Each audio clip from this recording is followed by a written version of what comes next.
everyone, my name is Nikita and I welcome you all to my YouTube channel Easy to Learn with Shubhangi.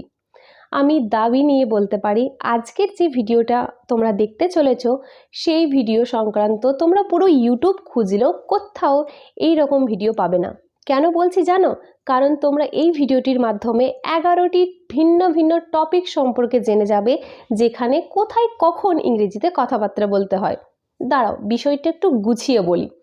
ধরো কারোর সাথে প্রথম তোমার আলাপ হলে, অথবা কাউকে অভিনন্দন জানানোর জন্য, নিজের মতামত প্রকাশ করার জন্য, অথবা কেউ তোমাকে কোনো অফার করছে সেটা তুমি প্রত্যাখ্যান করতে চাও অর্থাৎ রিফিউজ করতে চাও, সেক্ষেত্রে তোমরা কিভাবে ইংলিশে কথা বলতে পারবে, এইরকম আমি 11টি টপিক নিয়ে এসেছি এই ভিডিওতে।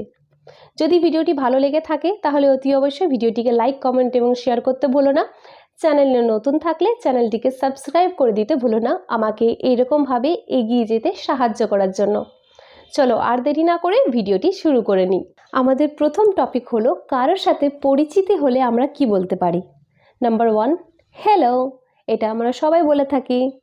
Next, hi, nice to meet you, অর্থাৎ তোমার সাথে দেখা করতে পেরে ভালো লাগলো।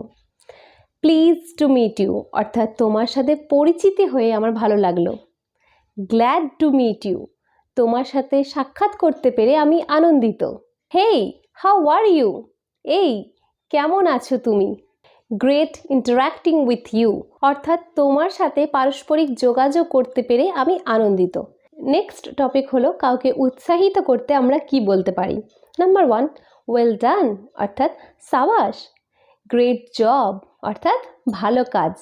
কিপ গোয়িং, চলতে থাকো। বিলিভ ইন ইয়োরসেলফ, তোমার নিজের উপর বিশ্বাস রাখো। ডোন্ট বি অ্যাফ্রেড, অর্থাৎ ভীত হইও না। ডোন্ট গেট নার্ভাস, অর্থাৎ ঘাবড়াবে না। There is nothing to fear, অর্থাৎ এখানে ভয় পাওয়ার কিছুই নেই। নেক্সট হলো কারোর কথা বুঝতে পারলে আমরা সেক্ষেত্রে কি কি ফ্রেজ অথবা কি কি সেন্টেন্সের ব্যবহার করতে পারি। নাম্বার 1, আই আন্ডারস্ট্যান্ড, অর্থাৎ আমি বুঝেছি। আই গট ইট, আমি বুঝতে পেরেছি।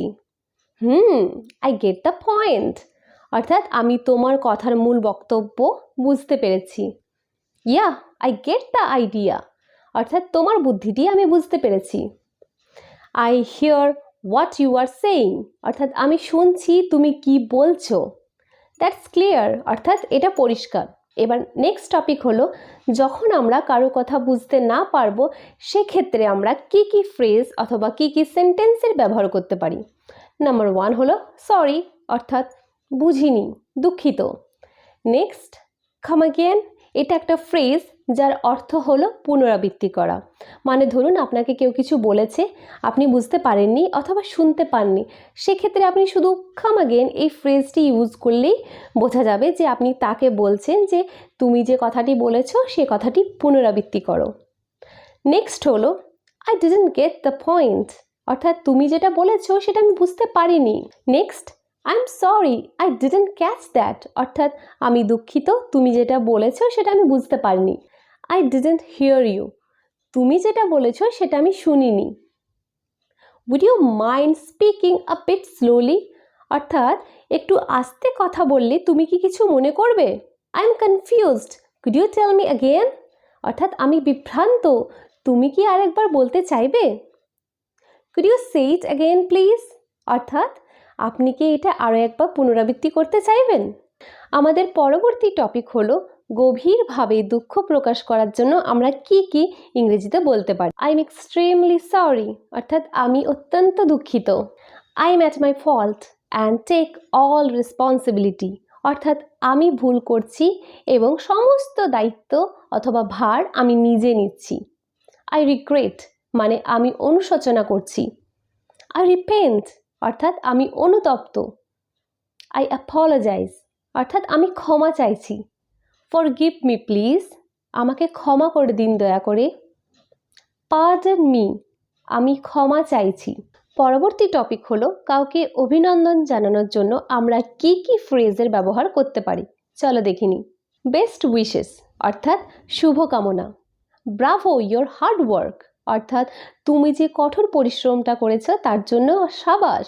ওয়ে টু গো, অর্থাৎ অনেক দূর যেতে হবে। Next, hope you do well অর্থাৎ আশা করছি তুমি অনেক ভালো করবে। ব্রেক আ লেগ এর অর্থ কিন্তু পা ভাঙা নয়, এটার অর্থ হলো আরও এগিয়ে যাও, যেটা করছো সেটা আরও ভালো করে করো। গুড লাক উইথ ইউ অর্থাৎ সৌভাগ্য আসুক তোমার কাছে। পরবর্তী টপিক হলো কাউকে ধন্যবাদ জানানোর জন্য আমরা কি কি ফ্রেজের ব্যবহার করতে পারি। নাম্বার 1 হলো থ্যাঙ্কস অর্থাৎ ধন্যবাদ। থ্যাঙ্কস আ ব্রঞ্চ অর্থাৎ এক গুচ্ছ ধন্যবাদ। থ্যাঙ্কস আ লট অনেক ধন্যবাদ। থ্যাঙ্কস আ মিলিয়ন লক্ষাধিক ধন্যবাদ। Word can't describe how thankful I am অর্থাৎ শব্দ বর্ণনা করতে পারবে না যে কতটা কৃতজ্ঞ আমি। Thank you for being helpful অর্থাৎ সহায়ক হওয়ার জন্য ধন্যবাদ। You have done a lot for me অর্থাৎ তুমি আমার জন্য অনেক কিছু করেছো।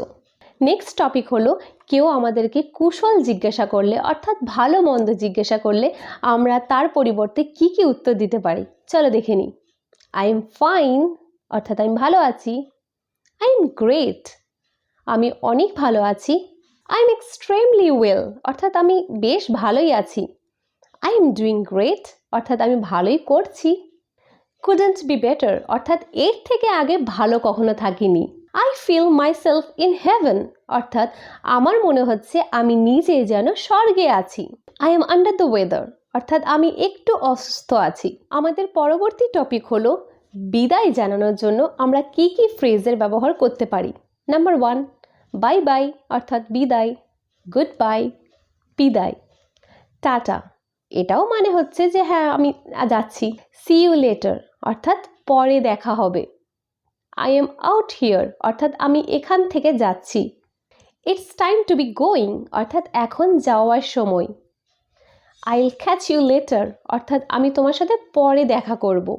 I have got to get going অর্থাৎ আমাকে যেতেই হচ্ছে। এবার চলো পরবর্তী টপিকটা আমরা দেখে নিই। আমাদের পরবর্তী টপিক হলো কেউ যদি আমাদেরকে কোনো প্রস্তাব দেয় সেটাকে আমরা প্রত্যাখ্যান করার জন্য অর্থাৎ রিফিউজ করার জন্য কি কি ইংলিশ ফ্রেজের ব্যবহার করতে পারি, চলো দেখে নিই। নাম্বার 1 হলো অ্যাবসলিউটলি নট অর্থাৎ একেবারেই না। গেট লস্ট বিদায় হন। নো ওয়ে একদমই না। আই ডোন্ট ওয়ান্ট টু অর্থাৎ আমার চাই না। Thanks for asking but I am busy প্রশ্ন করার জন্য অথবা জিজ্ঞাসা করার জন্য ধন্যবাদ কিন্তু আমি ব্যস্ত আছি। আমাদের সর্বশেষ টপিক হলো নিজের মতামত কিভাবে আপনারা ইংলিশে প্রকাশ করবেন। নাম্বার 1 হচ্ছে আই বিলিভ দ্যাট অর্থাৎ আমি বিশ্বাস করি যে। In my point of view অর্থাৎ আমার দৃষ্টিকোণ থেকে। ইন মাই অপিনিয়ন আমার মত অনুসারে। পার্সোনালি আই থিঙ্ক তারপর আপনি আপনার কারণ দেবেন অর্থাৎ ব্যক্তিগতভাবে আমি যা মনে করি। As far as I am concern অর্থাৎ আমার যা মনে হচ্ছে। যদি ভিডিওটি দেখে আপনি কিছু শিখতে পেরে থাকেন তাহলে অতি অবশ্যই ভিডিওটিকে লাইক কমেন্ট এবং শেয়ার করতে ভুলবেন না। চ্যানেলে যদি নতুন থাকেন তাহলে অতি অবশ্যই চ্যানেলটিকে সাবস্ক্রাইব করে দিতে ভুলবেন না। Thanks for watching.